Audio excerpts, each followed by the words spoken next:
Brooklyn, New York. We go back to the 1890s. Evergreen Cemetery. Inside the mausoleum of Jonathan Reed.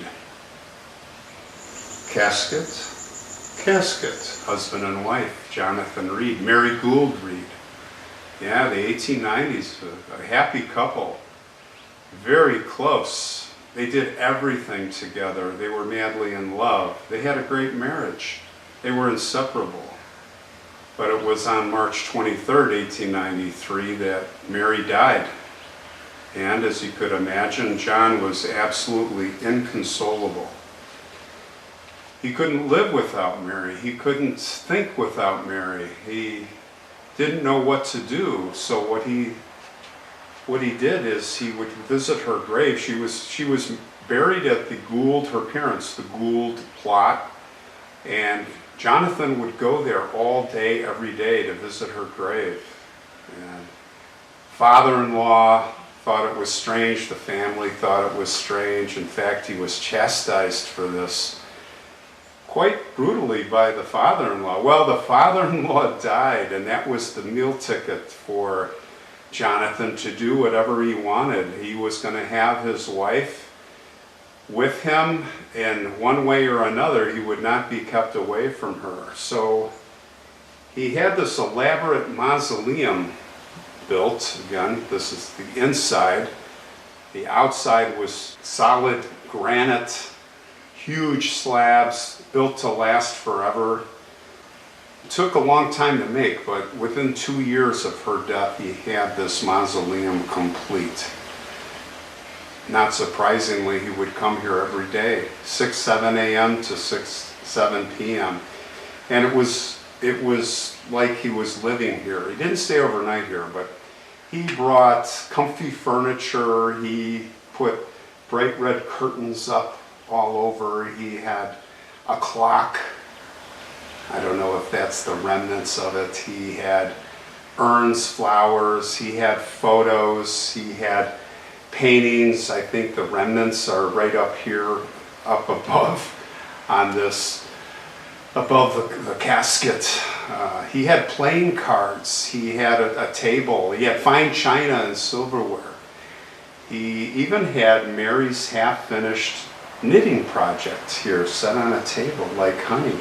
And he believed that if he kept her warm here inside this little kingdom, this little house, he got this, especially for the winters, you know, New York, Midwest, East Coast, pretty cold.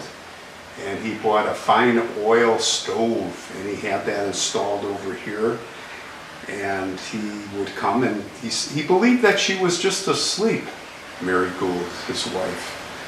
And that if he kept her warm, she would just be comfortable. And he would come here, like I said, every day for the better part of 10 years. And he would talk to her, he would romance her, he would read to her.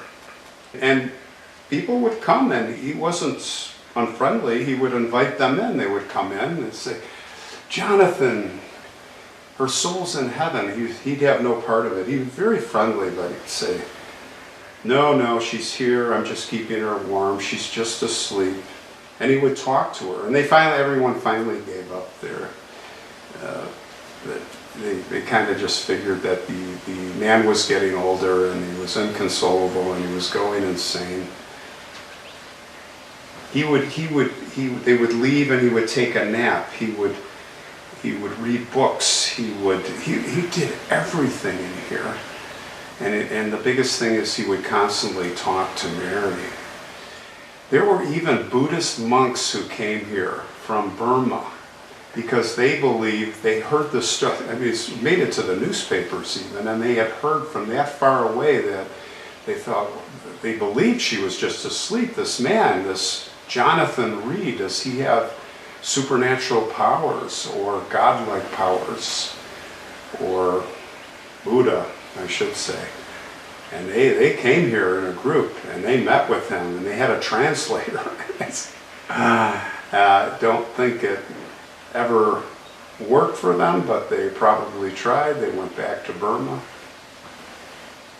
there was a line of local widows, women, older, elderly women mostly, and a few young women who came, and some even proposed to Jonathan, but Jonathan would say, our lives are blended as one, Mary and I cannot remarry, I can have no one else.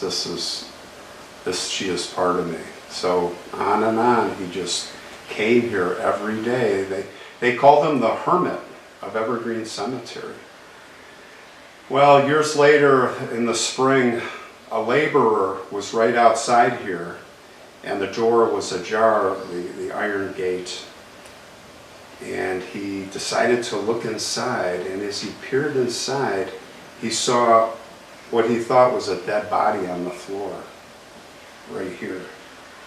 And he was frightened. So he went to police officer Dooley, the Irish policeman. And Dooley immediately came out here. He looked, he was investigating, Officer Dooley, and he attempted to revive Jonathan, and he was moving. And Officer Dooley we got to get him to a hospital. So they got a Dr. Meister, his name was Dr. Meister out here, and they got him in the cart, the ambulance, and they got him over to the hospital, Bradford Street Hospital, not far from here at the time.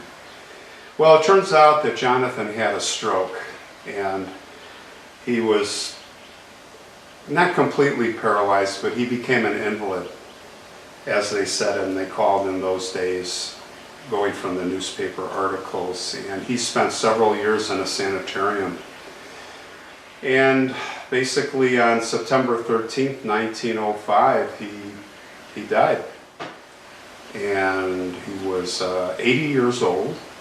And of course, 2 days later, there was a small procession here.